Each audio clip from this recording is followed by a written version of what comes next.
Hello friends, welcome to my YouTube channel exam prime. आज मैं आपके लिए आधुनिक भारत का इतिहास पार्ट 7 वीडियो लेकर आई हूँ, जिसमें हम राष्ट्रवादी स्वतंत्रता आंदोलन के बारे में पढ़ेंगे। इससे पहले की वीडियो पार्ट 6 में मैंने भारत में हुए सामाजिक एवं धार्मिक सुधार आंदोलनों के बारे में बताया था। अगर आप वो वीडियो देखना चाहते हैं तो मेरे चैनल की हिस्ट्री प्लेलिस्ट में जाकर देख सकते हैं। आज की वीडियो में हम राष्ट्रवादी स्वतंत्रता आंदोलन के बारे में पढ़ेंगे। तो चलिए फ्रेंड्स, आज की वीडियो शुरू करते हैं। भारत में राष्ट्रीय स्वतंत्रता आंदोलन का आरंभ 1885 ईस्वी में कांग्रेस के गठन से हुआ और 1932 ईस्वी में तृतीय गोलमेज सम्मेलन ने भारत सरकार अधिनियम 1935 को अंतिम रूप प्रदान किया। राष्ट्रीय स्वतंत्रता आंदोलन के कई पड़ाव थे, जिनका विवरण नीचे संक्षिप्त में दिया गया है। आज की वीडियो में हम इन सब के बारे में डिटेल में पढ़ेंगे। आप चाहें तो इसका एक स्क्रीनशॉट ले सकते हैं ताकि आपको याद रहे कि कौन सी घटना किस सन में हुई थी। जैसे 1885 ईस्वी में भारतीय राष्ट्रीय कांग्रेस का गठन हुआ था। 1905 ईस्वी में बंगाल विभाजन, 1905 से 1906 ईस्वी में स्वदेशी व स्वराज की मांग हुई थी। 1906 ईस्वी मुस्लिम लीग की स्थापना, 1907 ईस्वी कांग्रेस विभाजन, 1911 ईस्वी राजधानी परिवर्तन, 1914 ईस्वी ताना भगत आंदोलन, 1916 ईस्वी लखनऊ समझौता, 1916 ईस्वी होम रूल लीग आंदोलन, 1917 ईस्वी में चंपारण सत्याग्रह हुआ था, 1917 ईस्वी में अगस्त घोषणा हुई थी, 1918 ईस्वी में खेड़ा सत्याग्रह हुआ था, 1918 ईस्वी अहमदाबाद सत्याग्रह, 1919 ईस्वी रॉलेट एक्ट पारित हुआ था, 1919 ईस्वी जलियांवाला बाग हत्याकांड, 1920 ईस्वी खिलाफत आंदोलन, 1920 से 1922 ईस्वी असहयोग आंदोलन, 1923 ईस्वी स्वराज पार्टी का गठन, 1927 से 1928 ईस्वी साइमन कमीशन का आगमन व उसका विद्रोह,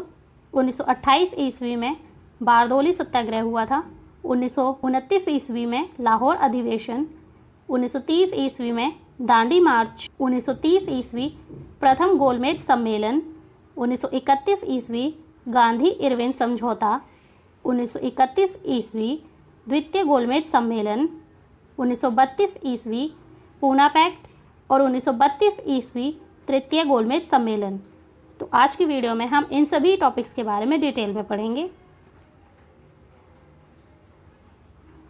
पहला है 1885 ईस्वी में भारतीय राष्ट्रीय कांग्रेस का गठन। सेवानिवृत्त ब्रिटिश अधिकारी A.O. ह्यूम एवं राष्ट्रवादी नेताओं के प्रयासों से कांग्रेस का गठन हुआ। पहले कांग्रेस का नाम इंडियन नेशनल यूनियन था। दादा भाई नौरोजी ने इस संस्था को कांग्रेस का नाम दिया। व्योमेश चंद्र बनर्जी कांग्रेस के पहले अध्यक्ष थे। कांग्रेस के पहले अध्यक्ष कौन बने थे? व्योमेश चंद्र बनर्जी। भारतीय राष्ट्रीय कांग्रेस का पहला अधिवेशन मुंबई में हुआ, जिसमें 72 सदस्यों ने हिस्सा लिया। कांग्रेसी नेता दो प्रकार के थे, एक तो उदारवादी कांग्रेसी नेता और दूसरे गर्मपंथी कांग्रेसी नेता। उदारवादी कांग्रेसी नेताओं में दादा भाई नौरोजी, सुरेंद्र बनर्जी, फिरोज शाह मेहता, गोविंद रानाडे, गोपाल कृष्ण गोखले इत्यादि प्रमुख थे। जबकि गर्मपंथी कांग्रेसी नेताओं में बाल गंगाधर तिलक, विपिन चंद्र पाल तथा लाला लाजपत राय प्रमुख थे, जिन्हें लाल बाल और पाल के नाम से जाना जाता था। 1905 ईस्वी में बंगाल विभाजन।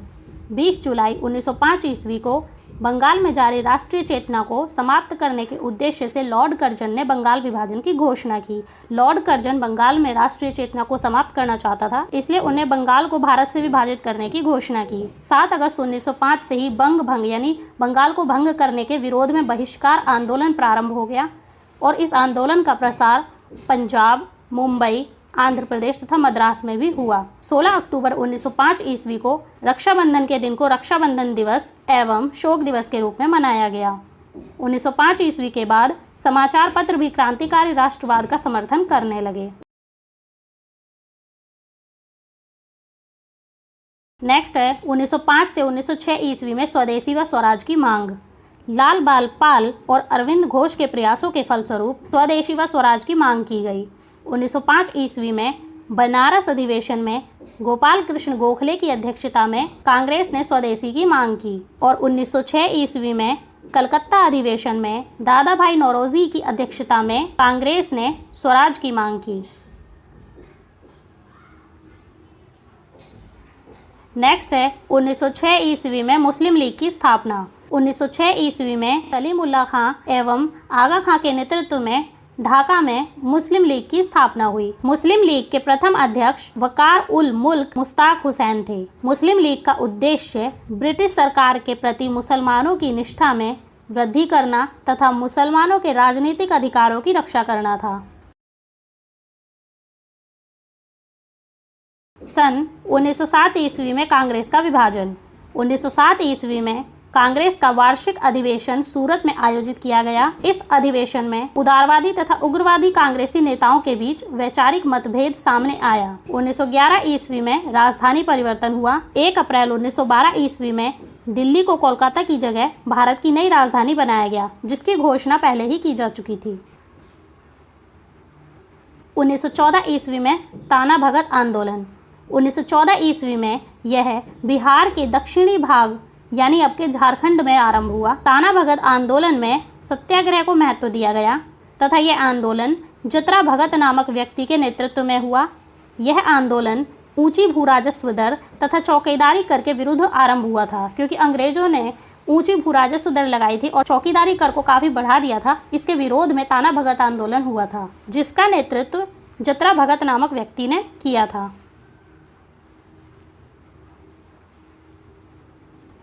सन 1916 ईस्वी में लखनऊ समझौता। लखनऊ समझौते के बारे में इंपॉर्टेंट पॉइंट्स ये हैं। 1916 ईस्वी में मुस्लिम लीग के नेता मोहम्मद अली जिन्ना तथा कांग्रेस के बीच एक समझौता हुआ, जिसके बाद एक संयुक्त समिति का गठन किया गया। मुस्लिम लीग तथा कांग्रेस का अधिवेशन लखनऊ में हुआ, इसलिए इसे लखनऊ समझौता कहा गया। लखनऊ समझौते के द्वारा कांग्रेस ने पहली बार मुसलमानों के लिए पृथक निर्वाचन मंडल की मांग औपचारिक रूप से स्वीकार कर ली।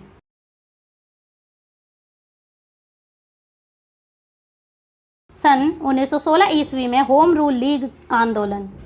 होम रूल लीग की स्थापना बाल गंगाधर तिलक ने बेलगांव पुणे में की।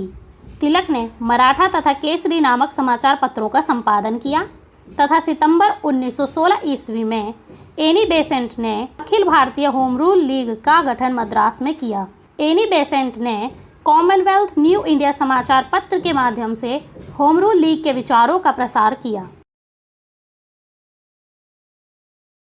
नेक्स्ट है 1917 ईस्वी। 1917 ईस्वी में चंपारण सत्याग्रह हुआ।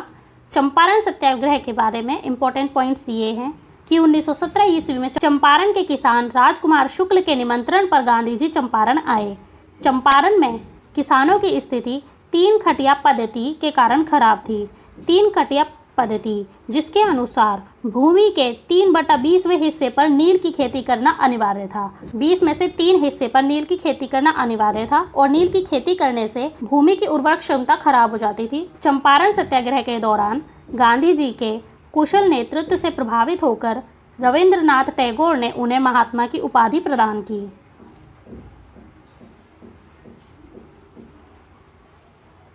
नेक्स्ट है 1917 ईस्वी में अगस्त घोषणा। 20 अगस्त 1917 ईस्वी में ब्रिटेन की संसद में भारत सचिव मोंटेग्यू ने एक प्रस्ताव प्रस्तुत किया, जिसे अगस्त घोषणा के नाम से जाना जाता है। इस प्रस्ताव के अनुसार भारत में प्रशासन की हर शाखा में भारतीयों को अधिक प्रतिनिधित्व प्रदान करने की बात की गई। नेक्स्ट है 1918 ईस्वी में खेड़ा सत्याग्रह। 1918 ईस्वी में खेड़ा में किसान सत्याग्रह की शुरुआत गांधी जी ने किसानों की समस्याओं को लेकर की। सन 1918 ईस्वी अहमदाबाद सत्याग्रह। मिल मजदूरों और मिल मालिकों के बीच प्लेग बोनस को लेकर एक विवाद आरंभ हुआ। इसी आंदोलन में सर्वप्रथम गांधी जी भूख हड़ताल पर बैठे तथा इसमें अनसुईया बेन पटेल ने गांधी जी की सहायता की। इसे अहमदाबाद सत्याग्रह कहा गया। सन 1919 ईस्वी में रॉलेट एक्ट। 1919 ईस्वी में ब्रिटिश सरकार ने रॉलेट एक्ट पारित किया। इसके अनुसार बिना किसी प्रमाण के संदिग्ध के खिलाफ कार्यवाही की जा सकती थी, यानी कोई प्रमाण ना भी हो तो भी किसी संदिग्ध के खिलाफ कार्यवाही करने का अधिकार अंग्रेज सरकार को प्राप्त था। इसे आतंकवादी अपराध अधिनियम भी कहा गया तथा भारतीय नेताओं ने इसे काला कानून माना। इस एक्ट के विरोध में देश भर में हड़ताल की गई। गांधी जी ने इस कानून के विरोध में सत्याग्रह आंदोलन का प्रस्ताव कांग्रेस में पारित करवाया।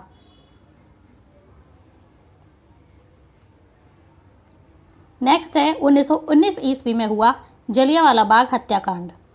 रॉलेट एक्ट के विरोध में आयोजित प्रदर्शन के दौरान पंजाब के लोकप्रिय नेता सैफुद्दीन कुचलू तथा सत्यपाल को गिरफ्तार कर लिया गया। यानी जो रॉलेट एक्ट आया था और उसके विरोध में एक प्रदर्शन आयोजित किया गया था, जिसमें पंजाब के लोकप्रिय नेता सैफुद्दीन किचलू तथा सत्यपाल को गिरफ्तार कर लिया गया था। और इस गिरफ्तारी के विरोध में 13 अप्रैल 1919 ईस्वी को अमृतसर के जलियांवाला बाग में एक जनसभा आयोजित की गई, यानी लोगों की सभा आयोजित की गई, जिस पर जनरल ओ डायर ने गोलियां चलवा दी, जिसे जलियांवाला बाग हत्याकांड कहा जाता है, जिसमें हजारों सैकड़ों लोग मारे गए थे। इसके विरोध में वायसराय की कार्यकारिणी के सदस्य शंकर नायर ने इस्तीफा दे दिया तथा रविंद्रनाथ टैगोर ने नाइट की उपाधि वापस कर दी। इस हत्याकांड की जांच हेतु हंटर समिति नियुक्त की गई थी। जलियांवाला बाग हत्याकांड की जांच के लिए कौन सी समिति नियुक्त की गई थी? हंटर समिति। नेक्स्ट 16 है 1920 ईस्वी में खिलाफत आंदोलन। प्रथम विश्व युद्ध के बाद वर्साई की संधि के प्रावधानों के अनुसार तुर्की में खलीफा के पद को समाप्त कर दिया गया, जिसके कारण खिलाफत आंदोलन भड़का। 1919 ईस्वी में मोहम्मद अली तथा शौकत अली ने अखिल भारतीय खिलाफत कमेटी का गठन किया।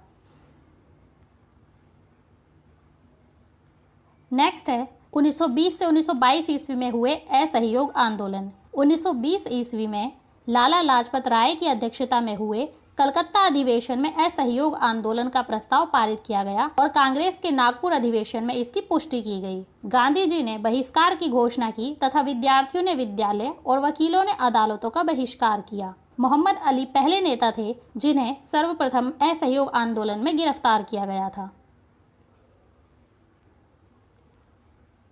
असहयोग आंदोलन के समय शिक्षा संस्थाओं का सर्वाधिक बहिष्कार बंगाल में हुआ तथा गांधी जी ने केसरे हिंद की उपाधि लौटा दी। 17 नवंबर 1921 ईस्वी को प्रिंस ऑफ वेल्स के आगमन पर देश में सार्वजनिक हड़ताल की गई तथा 5 फरवरी 1922 ईस्वी को चौरी चौरा में आंदोलनकारियों द्वारा पुलिस स्टेशन को जलाए जाने के बाद गांधी जी ने असहयोग आंदोलन स्थगित करने की घोषणा की। यानी 5 फरवरी 1922 ईस्वी को चौरी चौरा में पुलिस स्टेशन के अंदर कई पुलिस कर्मियों को एक साथ जला दिया गया था।